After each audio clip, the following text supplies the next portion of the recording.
No dia 13 de janeiro, você vai ter a maior oportunidade do ano aqui no Aprovação PGE. A gente vai lançar o acesso total vitalício. Com um único investimento, você tem acesso a todos os nossos cursos, aqueles que a gente já lançou e aqueles que a gente vai lançar para sempre, de forma que você possa estar estudando com tranquilidade para ser aprovado no teu concurso de procurador. Para você participar desse evento, ter acesso às condições exclusivas e a todas as informações, se cadastra no link abaixo, que a gente espera dia 13 de janeiro. Olá pessoal, tudo bem? Satisfação enorme estar de volta falando de direito processual civil. Meu nome é Gustavo Faria e pela próxima hora a gente vai fazer aqui uma retrospectiva 2025. Nós vamos apontar os principais julgados de informativos de jurisprudência do STF e do STJ e também alterações legislativas. Na verdade, uma alteração legislativa só, houve apenas uma modificação do CPC em 2025, lá no artigo 82, com a inclusão do parágrafo 3º, que trata da questão envolvendo de custas em execuções e ações de cobranças de honorários. Mas a gente chega lá. Você já tem aí em mãos os slides que vão ajudar a deixar nossa apresentação aqui mais dinâmica. Tá meu Instagram aqui, _Gustavo Faria, vai ser uma satisfação tê-lo por lá, onde eu estou sempre falando de processo civil. Então, vamos dar início. O primeiro tema que selecionei aqui pra gente, pessoal, diz respeito à chamada fundamentação per relationem e o tema repetitivo 1306 do Superior Tribunal de Justiça. Acredito que muitos já estejam se lembrando que essa fundamentação per relationem, também chamada por referência ou por remissão, é uma técnica decisória por meio da qual o julgador ele reproduz trechos de uma decisão anterior, de um documento ou de um parecer constante dos autos, incorporando-o às razões de decidir. É o que ocorre, por exemplo, quando o juiz adota como fundamento do seu pronunciamento um parecer do MP, que naquele processo tenha atuado como fiscal da ordem jurídica. Veja, o CPC, de forma geral, ele é omisso em relação a esse tema. Nós não temos algo expresso no capítulo das normas fundamentais ou da fundamentação das decisões acerca do uso dessa técnica. O que nós temos é verdadeiramente uma vedação expressa ao uso da técnica da fundamentação per relationem no âmbito do agravo interno. Isso porque o artigo 1021, parágrafo 3º, é muito claro ao dizer que é vedado ao relator limitar-se à reprodução dos fundamentos da decisão agravada quando ele for julgar improcedente o agravo interno. O relator não pode se limitar a simplesmente copiar e colar aquilo que ele já disse na decisão que desafiou o agravo interno. Então a fundamentação per relationem, segundo o CPC, na hipótese específica do agravo interno, é vedada. E aí veio o STJ, nesse julgado da Corte Especial, julgando o tema repetitivo 1306, e fixou a seguinte tese, dividida em duas partes.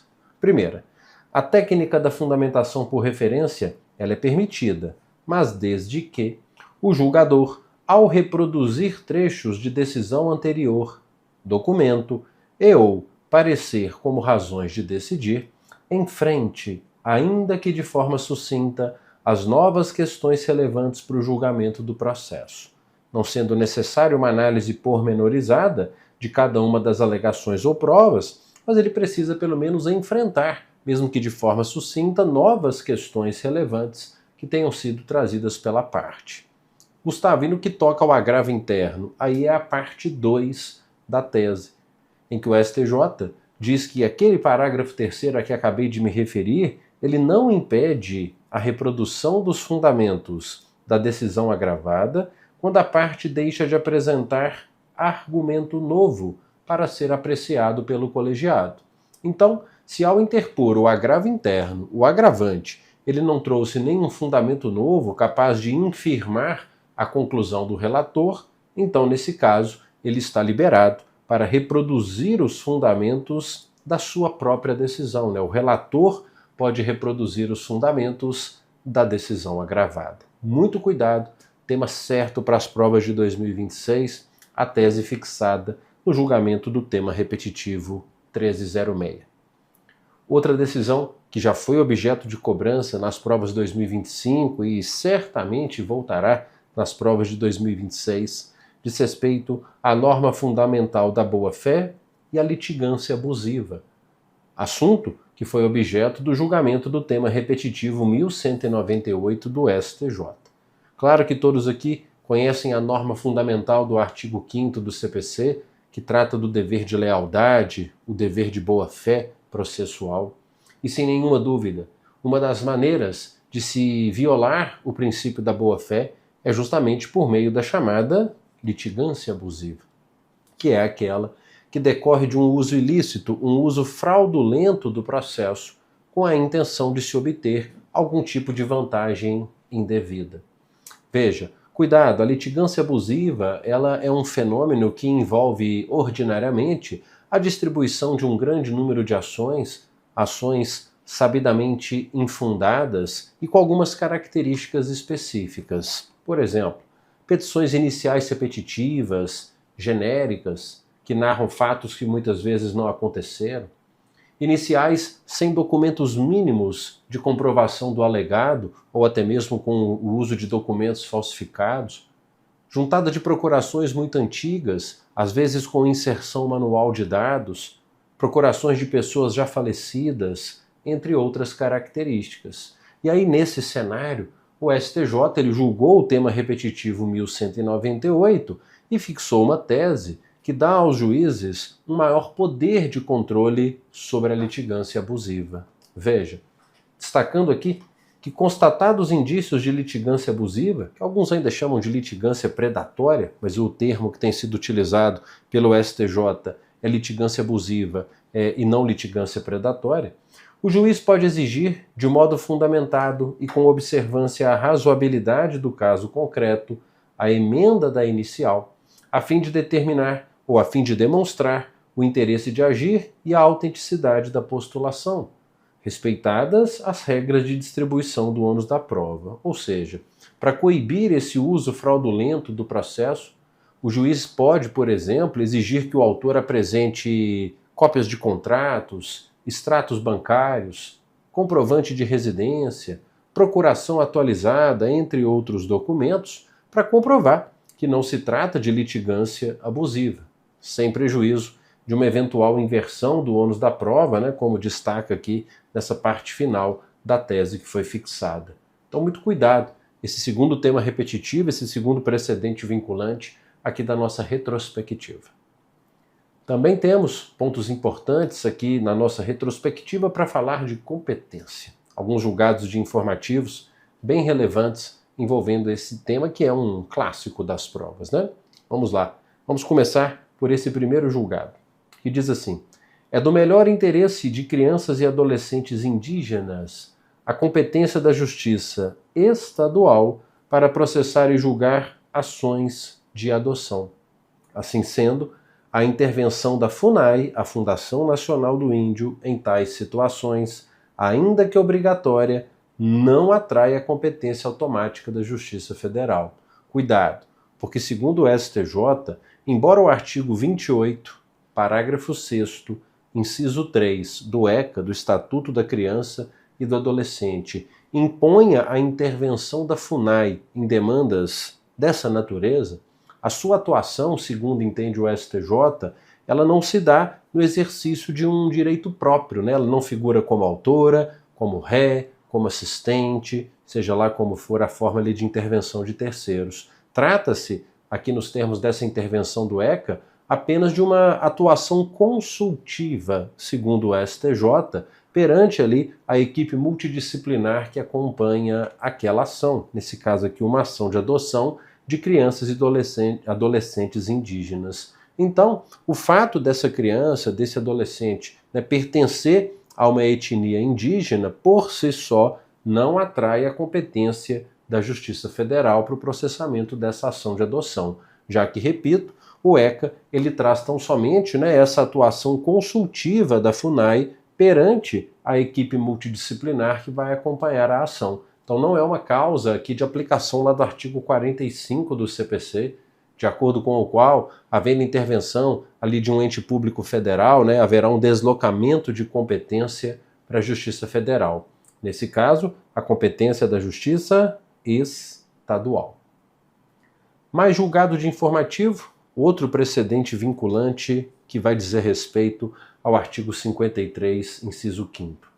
Esse artigo diz que é competente o foro do domicílio do autor ou do local do fato para ação de reparação de dano sofrido em razão de delito, me interessa aqui, ou acidente de veículos. Então, se eu tenho uma ação envolvendo acidente de veículos, o autor pode optar pela propositura dessa demanda no foro do seu próprio domicílio.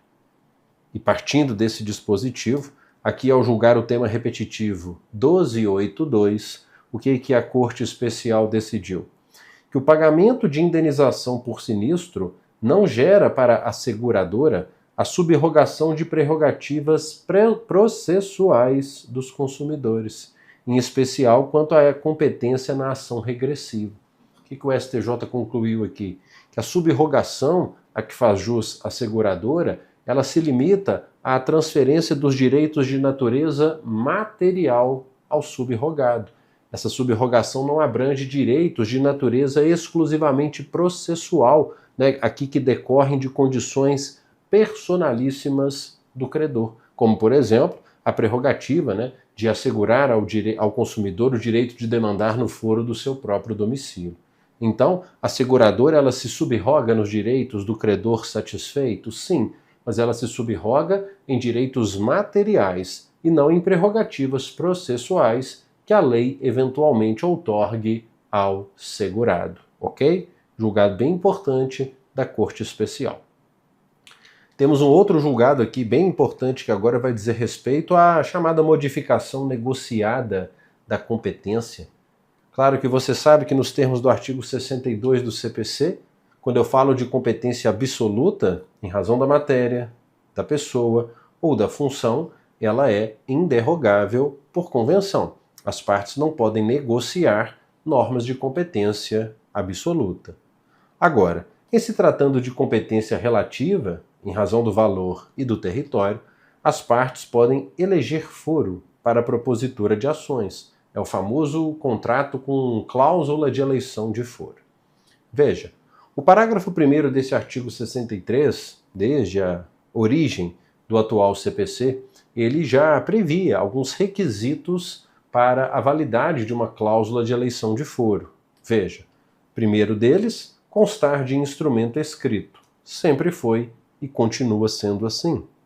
Segundo requisito, que essa eleição de foro, ela aluda expressamente a um determinado negócio jurídico. Então, qual é? A compra e venda de um bem X, a prestação de um serviço Y? E aí, veio uma alteração de 2024, que vai nos levar a uma decisão de 2025, então aguarde aí. Mas essa alteração de 2024, que você já deve estar ciente, que impõe também como requisito para a validade de uma cláusula de eleição de foro, que ela guarde pertinência com o domicílio ou a residência de uma das partes ou com o local da obrigação. Ressalvada a pactuação consumerista mais favorável ao consumidor. Essa alteração que veio para evitar a chamada compra de fórum ou escolha de foro aleatório, né? Porque se, por exemplo, antes dessa norma, dois sujeitos residentes e domiciliados em Belo Horizonte celebrassem um contrato prevendo o cumprimento de uma certa obrigação aqui em Belo Horizonte, nada impediria, até antes dessa lei, que, por exemplo, eles elegessem o foro do Distrito Federal, né? O que a novidade, então, legislativa aqui de 2024 traz é que o foro de eleição ele tem que guardar pertinência com o domicílio ou a residência de uma das partes ou com o local de obrigação. E se isso não acontecer, atenção, o juiz pode até mesmo de ofício declarar a abusividade da escolha desse chamado juízo aleatório. É o que dispõe o parágrafo 5º, veja. O ajuizamento de ação em juízo aleatório, ele até explica o que é, né? Veja, é aquele sem vinculação, com o domicílio ou a residência das partes ou com o negócio discutido na demanda, é prática abusiva, que justifica a declinação de competência de ofício. E qual é o julgado 2025 que eu trago, que dialoga aqui com as novidades desses dois parágrafos do artigo 63? Veja, e sobre o tema, o STJ decidiu que a nova redação desses parágrafos aplica-se a processos cuja inicial tenha sido ajuizada ou distribuída, né, após 4 de junho, data da vigência da Lei 14.879. Então, essa preocupação de se identificar eventual foro aleatório, ela só é cabível para iniciais distribuídas após 4 de junho. Iniciais distribuídas anteriormente a essa data, elas podem trazer ali um contrato com cláusula de eleição de foro, mesmo que se trate de um foro eleito, né, dentro de um critério que hoje seria considerado prática abusiva, tá ok? Então, informativo 842, julgamento aqui da segunda sessão.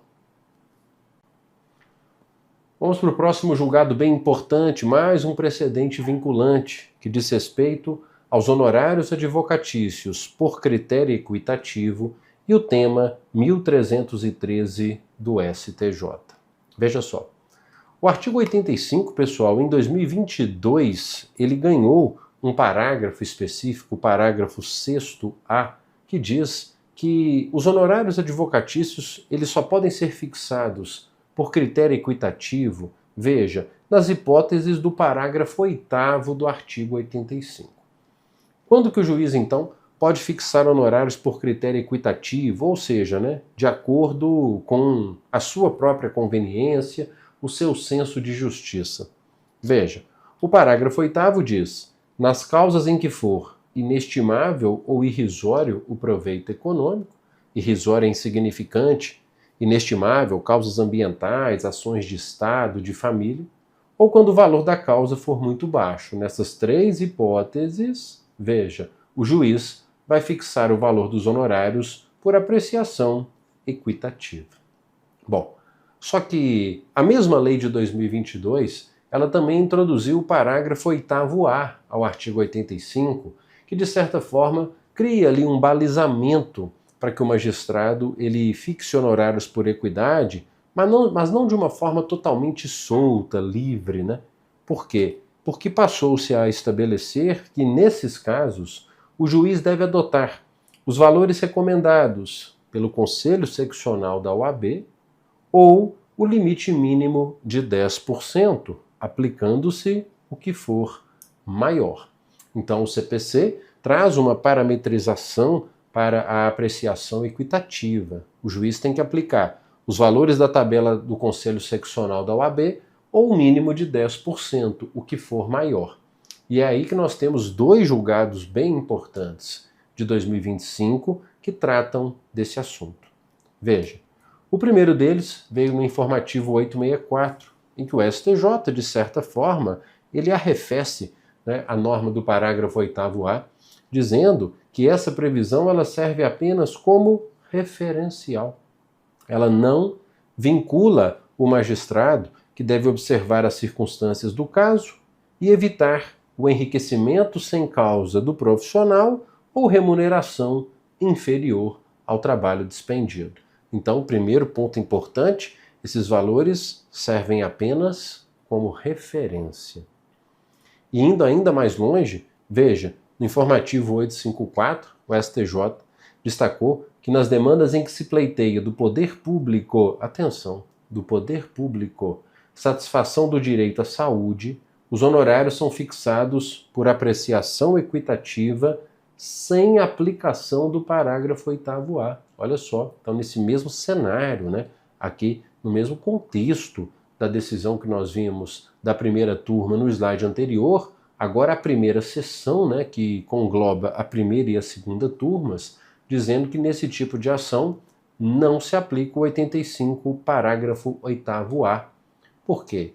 Primeiro porque ele destacou que a tabela da OAB ela não se presta como referência para remuneração de defensores públicos, tampouco para remuneração de advogados públicos, a depender ali de quem é vencido e quem é vencedor no processo, já que eles são, como vocês sabem, remunerados por subsídio.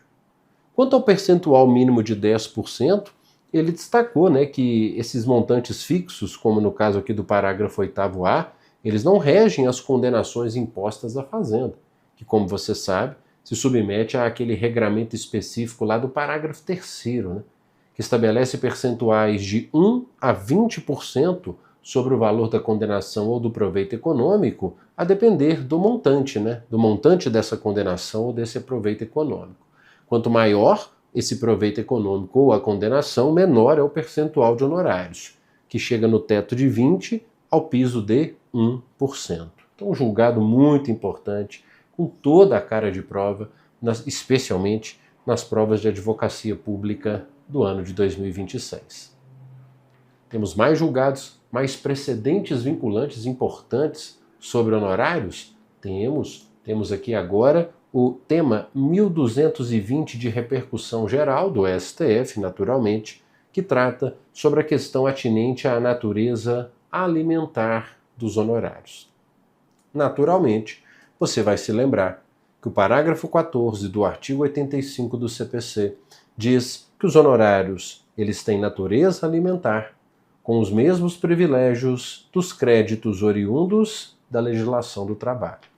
Sendo assim, os honorários têm preferência, inclusive, sobre créditos tributários, o que, a propósito, foi reconhecido como constitucional pelo Supremo aqui no tema 1220, dizendo que é formalmente constitucional esse parágrafo no que diz respeito à preferência dos honorários, inclusive contratuais, em relação ao crédito tributário.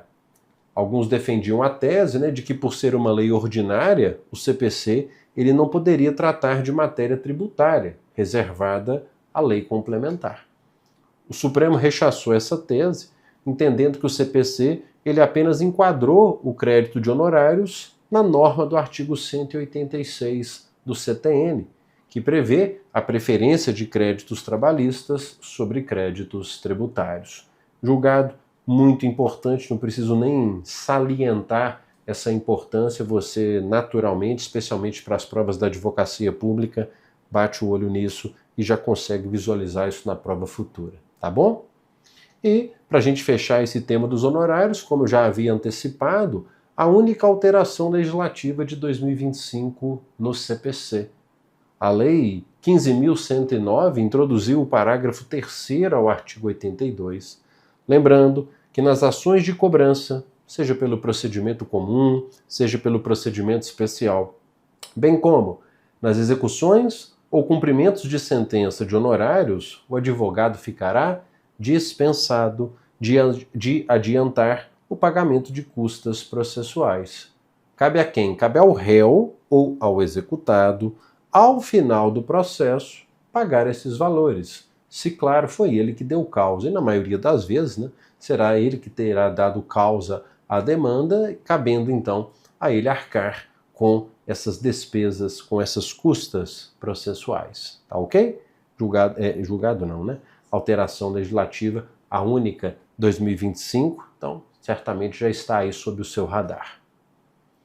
Temos também julgados importantes aqui, vamos destacar agora sobre sujeitos processuais. Veja, vamos começar por uma reanálise, Certamente você já passou por esse dispositivo, uma reanálise do artigo 109, que diz que a alienação da coisa ou do direito litigioso por ato entre vivos a título particular não altera a legitimidade das partes. Então, se eu tenho aqui uma ação entre o autor e o réu, discutindo aqui a propriedade de um determinado bem. E imagine, se o réu, no curso desse processo, ele aliena, se o réu, no curso do processo, aliena esse bem, ele aliena a coisa litigiosa para si, veja, isso não altera a legitimidade das partes. E o terceiro C, o adquirente do meu exemplo, diz o parágrafo 1º, ele não poderá ingressar em juízo sucedendo o alienante sem que o consinta a parte contrária. Então, C, ele pode pedir para entrar no lugar do réu. Ele pode pedir aqui a sucessão. Só que essa sucessão depende da anuência, essa sucessão depende da concordância da parte contrária, que aqui no nosso exemplo é o autor. E o que o STJ deliberou sobre isso?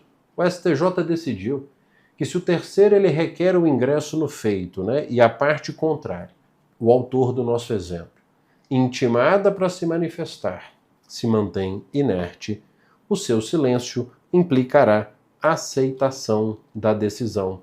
Veja, o silêncio da parte no prazo para se manifestar implica preclusão do direito de impugnar o pedido de sucessão processual. O STJ destacou com essas palavras, tá? Nesse caso, que o processo não é um saco sem fundos e por isso mesmo, né, ele tem que seguir uma marcha tendente a um fim, de forma que, estabelecido o ônus para a parte se manifestar, o silêncio deve ser interpretado como uma declaração de vontade, como uma aquiescência. Tá ok? Cuidado. Outro julgado bem importante veio no cenário aqui dos sujeitos processuais, mais especificamente lá no capítulo das intervenções de terceiros, sobre o IDPJ, o incidente de desconsideração da personalidade jurídica. Mais um precedente vinculante, agora aqui publicado no informativo 848, em que a Corte Especial decidiu que a fixação de honorários ela é cabível em incidentes processuais que resultem em alteração substancial da lide, como no indeferimento do pedido de desconsideração da personalidade jurídica. Então, olha só, se eu tenho aqui, por exemplo, uma ação de um autor contra uma PJ. Aí o autor, não sendo muito feliz aqui na tentativa de satisfazer o seu crédito contra a PJ, ele instaura o incidente de desconsideração da personalidade jurídica contra um determinado sócio. Veja, se o juiz indefere o pedido de desconsideração, haverá condenação em honorários. Só se indefere. Por quê? Porque nesse caso houve alteração substancial da lide. Houve alteração substancial porque o sócio foi devidamente citado, passou a integrar o processo e depois foi excluído. Então, o seu advogado faz jus a honorários. Se o pedido for deferido, aí não são cabíveis honorários, já que a verba honorária nesse caso ela vai ser apurada lá na frente, quando for proferida uma sentença nesse processo, reconhecendo ali a responsabilidade patrimonial secundária do terceiro, enfim, só nos casos de indeferimento. Próximo julgado vem aqui do tema tutelas provisórias. Tenho certeza que você se lembra que o artigo 302 do CPC, ele fala sobre os riscos de uma tutela provisória. Por quê? Porque ele diz que, independentemente da reparação por dano processual, na litigância de má-fé, por exemplo, a parte ela responde pelo prejuízo que a efetivação da tutela de urgência causar à parte adversa em várias hipóteses. Por exemplo, se a sentença lhe foi desfavorável. Então me parece quase natural que se eu requeiro, obtenho e efetivo uma tutela de urgência, se lá na frente a sentença ela é desfavorável aos meus interesses, naturalmente a tutela de urgência será revogada e eu terei que reparar os danos causados à parte contrária. Trata-se a propósito, aí já são julgados mais antigos, né, de uma responsabilidade objetiva na visão do STJ, responsabilidade essa que deve ser apurada sempre que possível nos mesmos autos, independentemente, portanto, de uma ação autônoma para esse fim. E onde entra um julgado relevante aqui de informativo 2025. Vamos lá, veja, aqui no informativo edição extraordinária 23, quando o STJ disse que o termo inicial da prescrição nesse caso, prescrição de qual pretensão? A de reparação de danos. Nesse caso, é o trânsito em julgado da ação de conhecimento. Então, se a sentença foi desfavorável e a tutela de urgência foi revogada, o termo inicial da prescrição nesse caso é o trânsito em julgado da ação cognitiva. Também temos aqui pelo menos 2 julgados de informativos importantes sobre reexame necessário e, obviamente, não poderiam ficar de fora aqui da nossa retrospectiva. O primeiro deles veio no informativo 846, em que a primeira turma do STJ firmou que as condenações da Fazenda poderão ser objeto de análise pelo tribunal de origem, ainda que não sejam suscitadas no recurso de apelação, já que a remessa necessária possui ampla devolutividade, o que impede a preclusão da matéria. Na verdade, ele não trouxe nada de muito novo aqui, ele apenas reafirmou a sua jurisprudência no sentido de que o reexame necessário tem ampla devolutividade, porque devolve ao tribunal o conhecimento de todas as parcelas da condenação. Inclusive tem súmula nesse sentido, a súmula 325 do STJ, que diz que o reexame necessário ele devolve ao tribunal o conhecimento de todas as parcelas da condenação, inclusive honorários, portanto, não havendo que se falar aqui em preclusão da matéria. É a ampla devolutividade do reexame necessário. O segundo julgado de informativo que vai versar sobre reexame necessário dialoga aqui com as novidades assim, de 2021 da Lei de Improbidade Administrativa.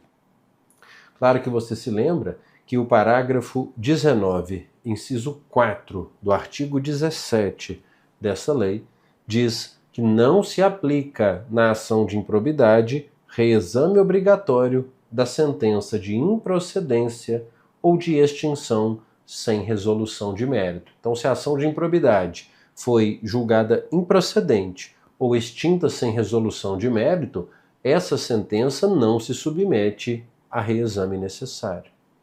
E o artigo 17c destacou que não haverá remessa necessária nas sentenças de que trata esta lei. Então, generalizou, não há reexame necessário nas sentenças de que trata a lei de improbidade. E aí o STJ, então, veio com uma tese vinculante sobre esse assunto. O que diz essa tese?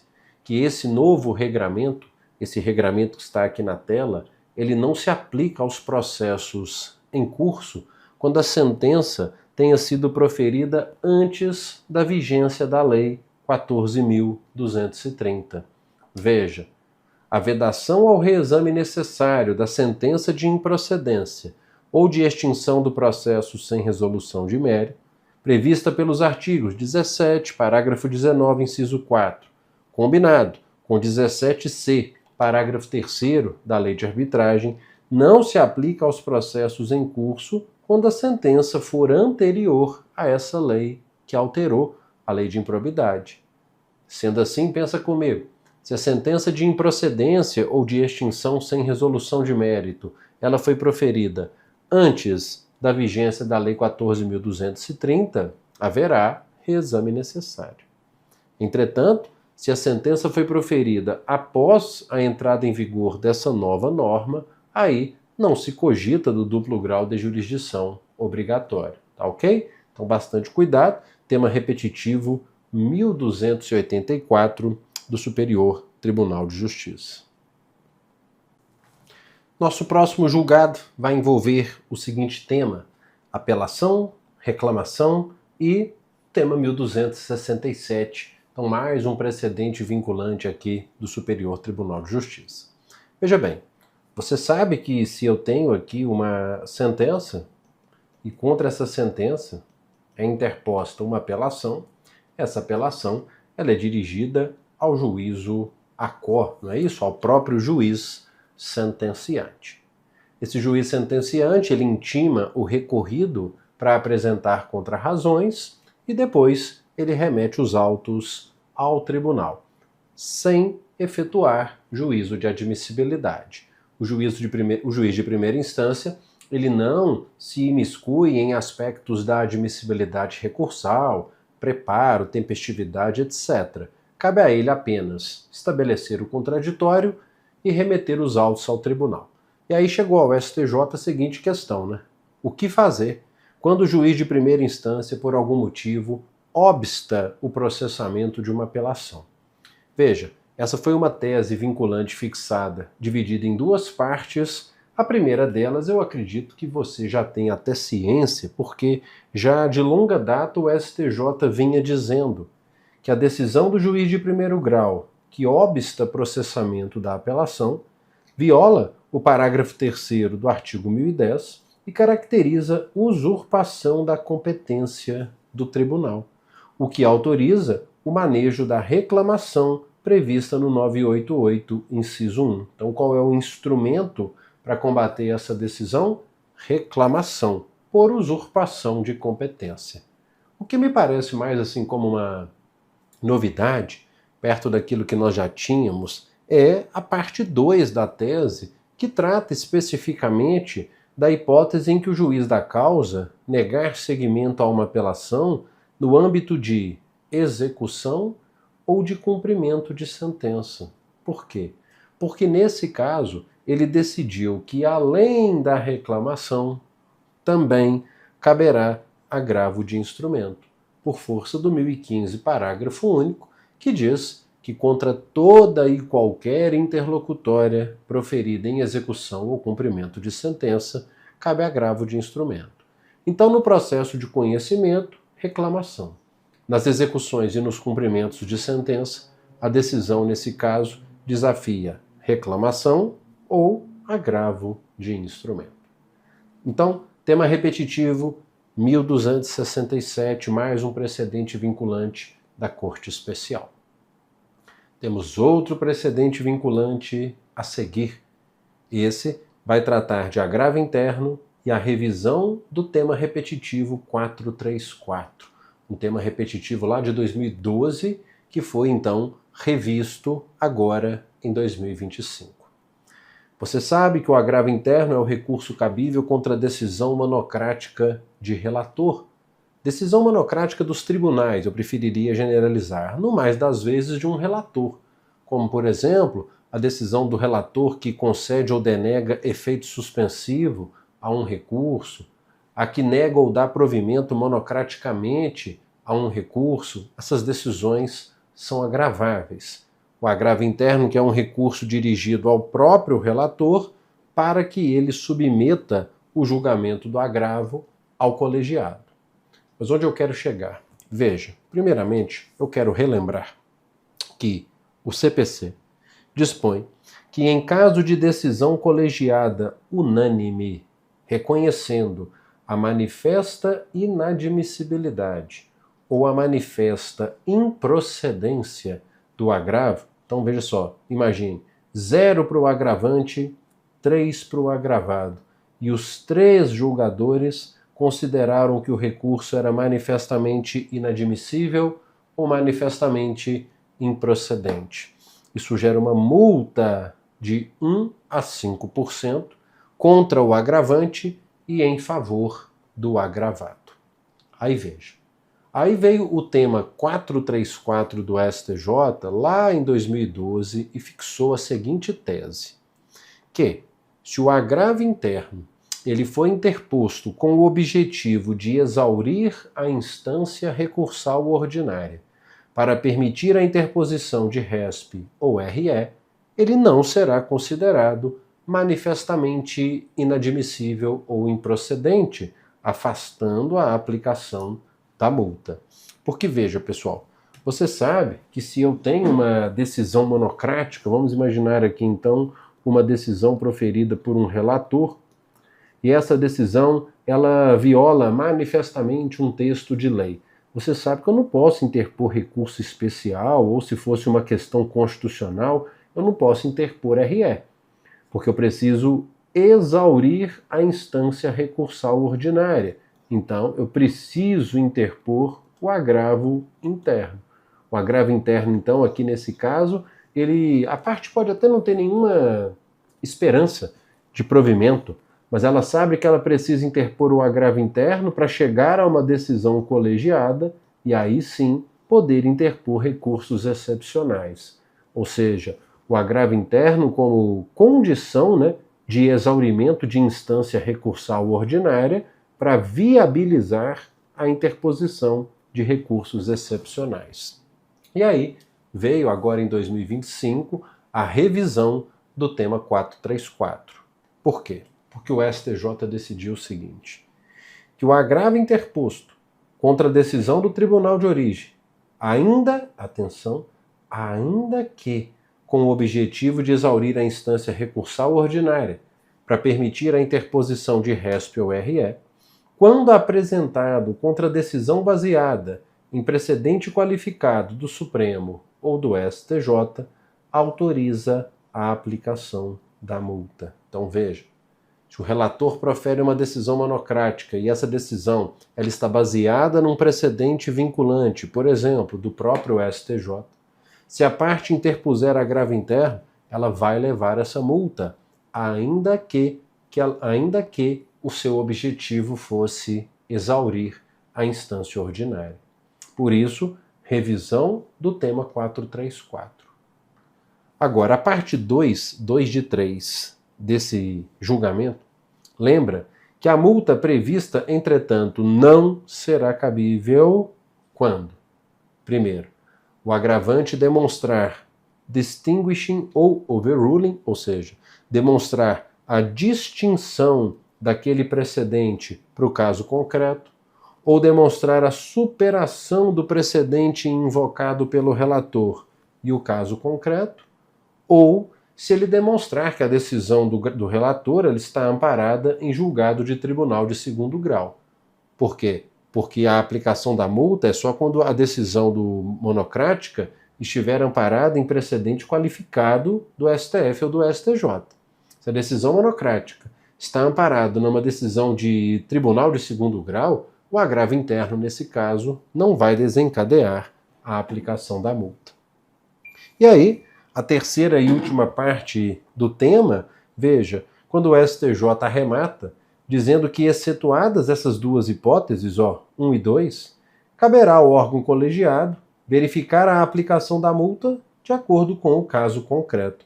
Porque muitas vezes, pessoal, você tem um agravo interno que foi interposto contra uma decisão monocrática e essa decisão monocrática ela não está de acordo com o precedente qualificado dos tribunais superiores e nem está aqui diante de uma situação em que a parte está alegando distinguishing, overruling, ou que a decisão monocrática é baseada em julgado de tribunal de segundo grau. Então você pode ter situações outras, né? Você pode ter situações que não se enquadram nem na hipótese 1 nem na hipótese 2. E aí, aplica ou não aplica a multa? Aí depende do caso concreto, tá bom? Então, ele dá aqui uma fórmula fechada de cabimento e de descabimento da multa, mas ciente de que outras situações podem acontecer, e aí a análise do cabimento ou não da multa será feita de acordo com as peculiaridades do caso concreto.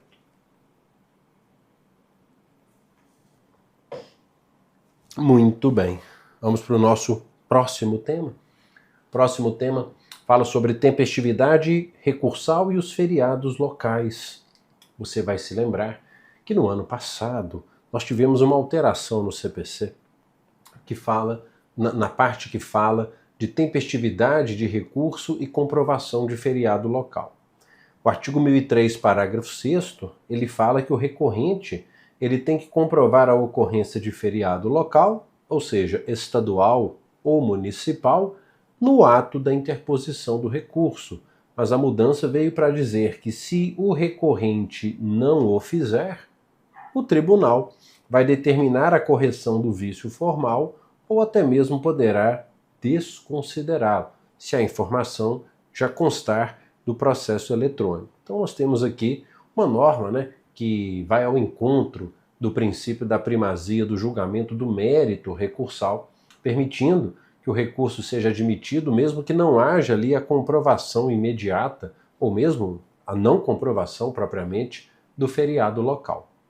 E aí veio um julgado de 2025, informativo 841, numa questão de ordem levantada perante o STJ, em que ele entendeu que os efeitos dessa lei, que alterou o parágrafo 6º, também devem ser aplicados aos recursos interpostos antes da sua vigência, devendo ser observada igualmente, por ocasião do julgamento de agravos internos ou regimentais, contra decisões monocráticas de inadmissibilidade recursal em decorrência da falta de comprovação de ausência de expediente forense. Deixa eu te explicar. Imagine que eu tenho aqui uma decisão monocrática, essa decisão foi proferida antes da alteração de 2024. E aí, o relator, ao decidir monocraticamente, nega seguimento ao recurso porque não havia ali comprovação de feriado local. Veja, antes da alteração de 2024, esse não era um vício sanável. Então, se o relator ele analisasse um recurso antes dessa lei e visualizasse a não comprovação de um feriado local, ele negava seguimento ao recurso.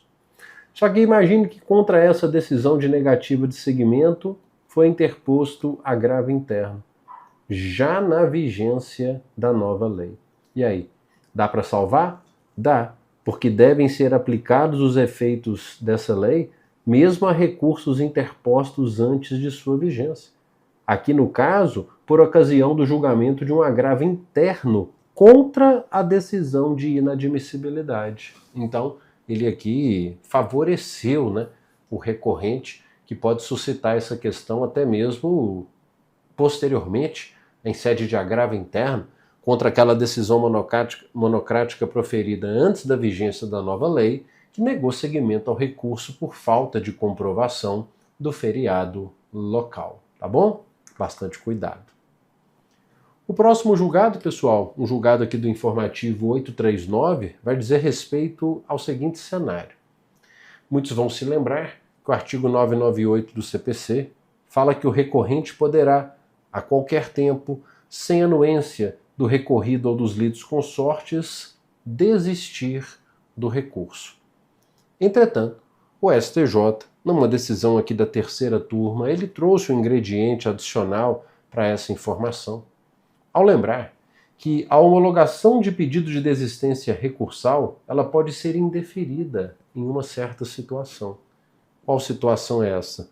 Quando houver indício de uso de estratagema, de uma estratégia processual para evitar a criação ou a formação de uma jurisprudência contrária ao interesse da parte desistente, mesmo na hipótese em que o pedido tenha ocorrido antes da inserção em pauta de julgamento.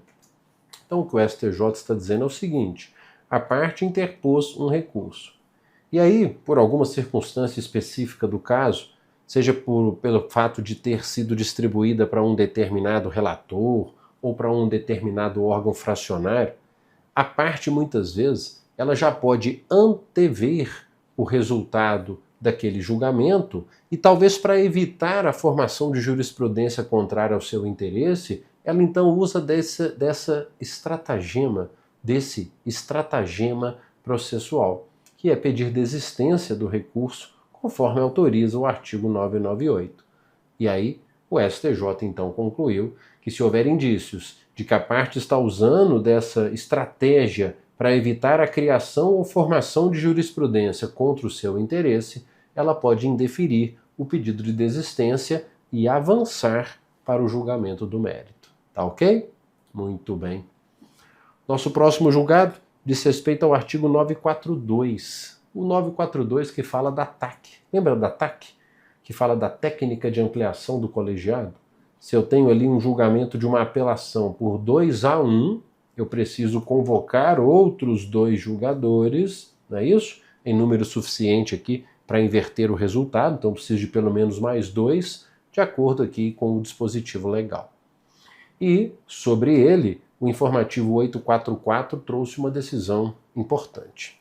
Qual seja, que é necessária a aplicação dessa técnica nas hipóteses em que os embargos declaratórios opostos em apelação sejam julgados por maioria e o voto vencido tenha aptidão para inverter o resultado unânime inicial do apelo ordinário. Explico. Imagine, foi interposta uma apelação e essa apelação foi julgada por 3-0. Então não tem que ampliar colegiado porque a votação foi unânime. E contra essa decisão foram opostos embargos de declaração. E os embargos de declaração foram julgados por 2-1. E o voto vencido, olha ele aqui, ó, ele tinha aptidão para inverter o resultado unânime inicial. Se esse voto vencido fosse vencedor, ele alteraria o resultado inicial daquele caso. Então, nessa hipótese, a gente tem que ampliar o colegiado e convocar mais 2 julgadores. Tá ok? bastante cuidado com essa questão. O próximo julgado, pessoal, para mim, um dos mais importantes, se não o mais importante do nosso encontro de hoje, que diz de perto, inclusive, com as execuções que envolvam a fazenda pública, que é a questão de ordem na ação rescisória 2876, julgada pelo Supremo Tribunal Federal aqui em abril de 2025. Veja só, essa decisão do STF, ela diz respeito aos artigos 525, parágrafos 12 a 15, execução contra o particular, e 535, parágrafos 5º a 8º, execução contra a fazenda. O Código fala a mesma coisa nesses dois pontos. Então, quando eu falar sobre o 525, parágrafos 12 a 15, lembre-se que nós temos ali a correspondência no 535, parágrafos 5º a 8º, tá bom? Então, para evitar ficar falando sempre em um e outro, eu vou falar só sobre os 525, parágrafos 12 a 15, e você lembre que depois nós temos essa correspondência lá na execução contra a fazenda, então dá na mesma falar de um ou de outro. Veja, a gente fala aqui sobre impugnação ao cumprimento de sentença. Você sabe que uma das defesas que o executado pode trazer no cumprimento de sentença é a inexigibilidade da obrigação. E há uma hipótese, sem dúvida alguma, mais importante hipótese de inexigibilidade da obrigação é quando a decisão ela é baseada em lei ou ato normativo que o Supremo já declarou inconstitucional, ou em aplicação ou interpretação de lei ou ato normativo tido pelo Supremo como incompatível com a Constituição, seja em controle concentrado, seja em controle difuso.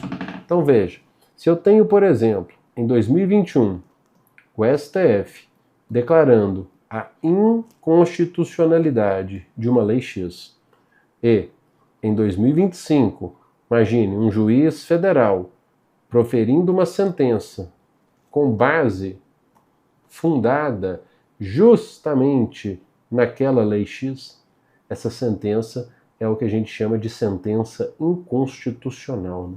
Ela traz uma obrigação inexigível. Por quê? Porque ela está fundada em uma lei que o Supremo já declarou inconstitucional. Então, essa é uma primeira informação que a gente tem que ter aqui em mente. Veja, o parágrafo 13 fala que, no caso anterior, os efeitos da decisão do Supremo poderão ser modulados no tempo. Aqui nenhuma novidade.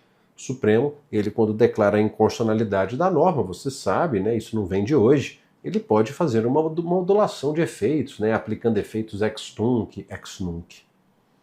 O parágrafo 14, por sua vez, diz que a decisão do STF deve ser anterior ao trânsito em julgado, exatamente como foi no nosso exemplo. Em 2021, a decisão do STF e em 2025, a decisão do juiz de direito ou do juiz federal. Mas e se for posterior, Gustavo? Se a decisão do Supremo for posterior ao trânsito em julgado da decisão exequenda? Aí o parágrafo 15 diz que, nesse caso, se a decisão do Supremo for proferida após o trânsito em julgado da decisão exequenda, aí caberá ação rescisória. E aí vem o problema. Uma rescisória cujo prazo, que é de 2 anos, será contado do trânsito em julgado da decisão do Supremo. Então, pelo CPC, imagine, se eu tenho aqui em 2025 uma sentença de um juiz federal, e essa sentença ela é baseada na lei Y, veja, se essa sentença ela é baseada na lei Y, se em 2057 o STF declara a inconstitucionalidade dessa lei Y, a parte interessada ela poderá entrar com uma ação rescisória cujo prazo de 2 anos será contado do trânsito em julgado da decisão do Supremo. Então eu poderia aqui, em tese, até 2059, propor uma rescisória que poderia atingir uma decisão de décadas atrás. Bom, é assim que o CPC diz, e se numa questão disser de acordo com o CPC, é dessa forma que nós temos. Só que aí veio então a decisão que eu quero destacar aqui. Eu vou ressaltar alguns pontos dessa decisão do Supremo que me parecem os mais relevantes. Veja, trouxe aqui 3 pontos essenciais. O primeiro diz que em cada caso o Supremo poderá definir os efeitos temporais de seus precedentes vinculantes e sua repercussão sobre a coisa julgada, estabelecendo inclusive a extensão da retroação para fins de rescisória, ou até mesmo seu não cabimento, diante do risco de lesão à segurança jurídica ou ao interesse social. Aqui não trouxe muita novidade, né? Isso aqui vai ao encontro, né, do parágrafo 13, pelo qual acabamos de passar, que diz, né, que os efeitos da decisão do Supremo no controle de constitucionalidade podem ser modulados no tempo. A coisa começa a ficar mais animada aqui, né, no ponto 2, quando o Supremo decidiu que na ausência de manifestação expressa, então não houve modulação. Imagine que o Supremo julga uma lei inconstitucional e não modula. Nesse caso, os efeitos retroativos de uma eventual rescisão não excederão 5 anos do ajuizamento da rescisória, a qual deve ser proposta no prazo decadencial de 2 anos da decisão do Supremo. Então, como naquele nosso exemplo, se eu tenho a decisão do Supremo em 2057, eu posso então propor a rescisória até 2059, certo? Mas aí onde veio a diferença nesse precedente? A diferença veio que, nesse caso, proposta uma rescisória, por exemplo, em 2059, se o pedido for acolhido, os efeitos retroativos dessa rescisão não excederão 5 anos da data do ajuizamento da ação. Então, os efeitos retroativos só poderão atingir, olha só poderão alcançar aqui 2054. Então, naquele nosso exemplo, aquela decisão lá de 2025 não poderia ser atingida. Por quê? Porque os efeitos retroativos de eventual rescisão não excederão 5 anos da data do ajuizamento da rescisória, o que então trouxe mais segurança.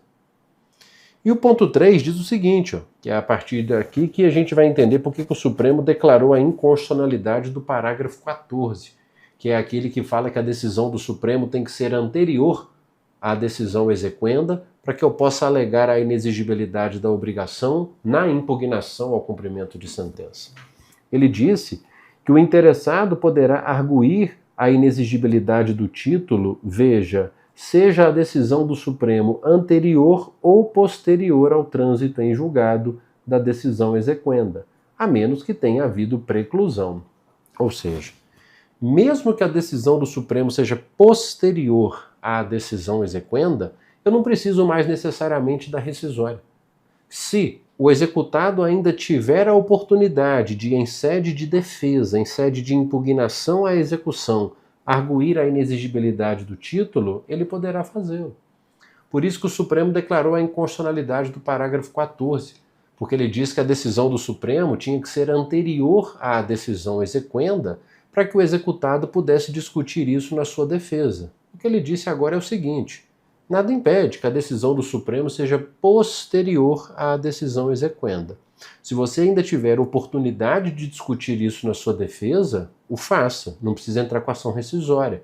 Agora, se já ocorreu a preclusão, se você já não tem mais oportunidade de discutir isso em sede de impugnação à execução, aí só vai restar o caminho da rescisória. Tá ok? Então, peço bastante cuidado aí a vocês com esse julgado da questão de ordem, né, na ação rescisória 2876, que foi decidida pelo Supremo e publicada aqui no Informativo 1177. Tá ok? Agradeço muito pela sua atenção, espero que tenha sentido que foi um encontro produtivo, só com decisões pontuais bem importantes, muitos precedentes vinculantes dos tribunais superiores que certamente estarão na sua prova do ano que vem. Obrigado aí por me acompanhar nessa retrospectiva. A gente se vê em outras oportunidades. Um excelente ano de 2026 para todos. Um abraço.